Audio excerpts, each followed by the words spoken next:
اور پھر پاکستان نے جو آج تباہی مچائی ہے وہ بھی میں آپ لوگوں کے ساتھ شیئر کروں گا۔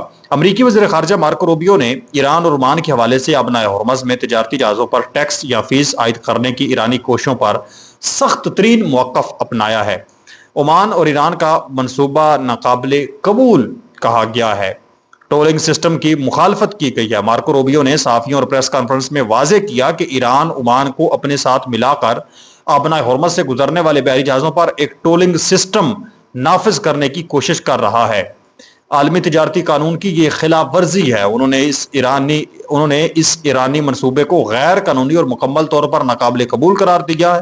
ان کا کہنا ہے کہ امریکہ اور دنیا کا کوئی بھی ملک آبنائے ہرمز کو ٹول پلازہ بنانے کی اجازت نہیں دے گا، کیونکہ یہ بین الاقوامی تجارت کی ایک اہم ترین لائف لائن ہے۔ انہوں نے کہا کہ چین بھی اس چیز کی اجازت نہیں دیتا، روس بھی اس چیز کی اجازت نہیں دیتا کہ اس کو یہاں پر جو ہے وہ ٹول ٹیکس لیا جائے۔ یہ انٹرنیشنل ایک ٹریٹری ہے، جبکہ ایران کا دعویٰ ہے کہ یہ ہماری ہے، عمان کا دعویٰ ہے کہ یہ ہماری ہے، یا ہم دونوں کی ہے۔ مذاکرات پر اثرات اور امریکی موقف، ڈیل ناممکن ہو جائے گی۔ مارکو روبیو نے وارننگ دی ہے کہ اگر ایران نے آبنائے ہرمز میں زبردستی ٹیکس نافذ کرنے کی کوشش جاری رکھی تو امریکہ کے ساتھ جاری سفارتی مذاکرات اور کوئی بھی ممکنہ امن معاہدہ ناقابل عمل اور ناقابل ممکن ہو جائے گا۔ انہوں نے بتایا کہ اقوام متحدہ کی سلامتی کونسل میں اس اقدام کے خلاف بحرین کے سرپرستی میں ایک قرارداد پر کام جاری ہے، جس سے 100 سے زائد ممالک کی حمایت حاصل ہے، اور چین بھی اس ٹولنگ سسٹم کی خیال میں نہیں ہے۔ روبیو کا کہنا ہے کہ صدر ٹرمپ کی انتظامیہ ایران کے ساتھ جاری تنازع کا سفارتی حل چاہتی ہے اور مذاکرات میں کچھ حد تک پیش رفت ہوئی ہے، لیکن اگر ایران باز نہ آیا تو صدر ٹرمپ کے پاس دیگر آپشن بشمول فوجی آپریشن بھی میز پر موجود ہے۔ یعنی ایک بڑا جو حملہ ہے، ایک جو بڑا اٹیک ہے، وہ کیا جا سکتا ہے اگر مذاکرات کامیاب نہیں ہوتے۔ صاف ظاہر ہے، یہ ساری دنیا جانتی ہے، ایران بھی حملے کرے گا، آپ ایران کے اوپر اٹیک کریں گے اگر مذاکرات جو ہیں وہ کامیاب نہیں ہوتے۔ دوسری طرف مارکو روبیو نے کہا کہ ایران پر عائد پابندیوں میں کسی بھی قسم کی نرمی شرائط پوری ہونے سے مشروط ہوگی۔ ایران کو افزودہ یورینیم کے مستقبل کے حوالے سے واضح مذاکرات کرنا ہوں گے۔ پابندیوں میں ممکنہ نرمی ایران کی جانب سے طے شدہ شرائط اور وعدوں کی تکمیل سے مشروط ہوگی۔ افزودہ یورینیم کے معاملے پر شفاف اور واضح موقف اختیار کرنا ایران کے لیے ضروری ہے۔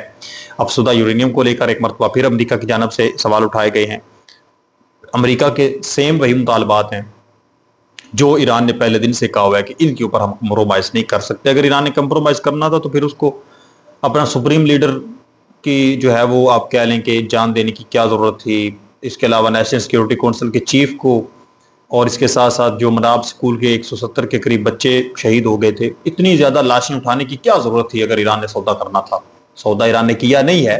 ویسے میں بات کر رہا ہوں کہ اگر یہی مطالبات جو ہے وہ بار بار امریکہ سامنے رکھ رہے اور ایران کہہ رہا ہے کہ یہ مطالبات ہم کسی وہ کہتے ہیں کہ پوائنٹ پر بھی قبول نہیں کر سکتے، تو پھر اگر ایسا ایران کرتا ہے، قبول کر لیتا ہے، تو پھر اس کو کیا ضرورت تھی یہ ساری چیزیں کروانے کی؟ تو ایران اپنے موقف پر مکمل طور پر ڈٹا ہوا ہے۔ ابھی تک کوئی اس نے لچک نہیں دکھائی افزودہ یورینیم کو لے کر یا آبنائے ہرمز کو لے کر۔ دوسری طرف ناظرین محترم، میں آپ لوگوں کو بتاتا چلوں کہ بھارت اور افغانستان کی جانب سے پاکستان کے خلاف اس وقت ایک جھوٹا پریپوگنڈا سوشل میڈیا کے اوپر کافی زیادہ وائرل چل رہا ہے، کافی زیادہ وائرل۔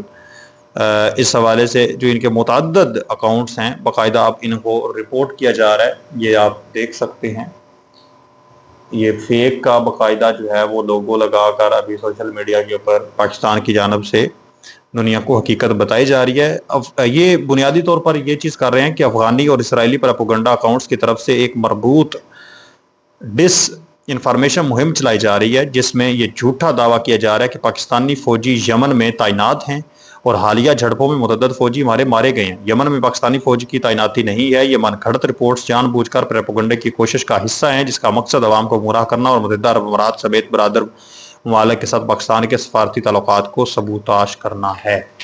تو یہ بنیادی طور پر ایک جھوٹا پروپیگنڈا جو ہے وہ پاکستان کے خلاف کیا جا رہا ہے۔ چمن پھاٹک پر ایک حملہ ہوا تھا، اس کا بدلہ ابھی تک جاری و ساری ہے۔ دن ٹائم آپ کو بتایا تھا کہ 15 کے قریب دہشت گرد مارے گئے ہیں، ابھی رپورٹ سامنے آ رہی ہے کہ 17 کے قریب مزید دہشت گرد جو ہیں وہ بھڑکائے گئے ہیں، اس کا بدلہ لینے کا سلسلہ جاری و ساری ہے۔ طالبان کی صفوں میں صف ماتم بچھایا گیا ہے، مودی کے ہاں صف ماتم بچھایا گیا ہے۔ 17 کے قریب جو بھارتی مورے ہیں وہ پار کر دیے گئے ہیں۔ آپ اس تمام تر صورتحال پر کیا کہیں گے مجھے ضرور بتائیں۔ ملتے ہیں ایک اور نئی ویڈیو میں، تب تک اللہ نگہبان۔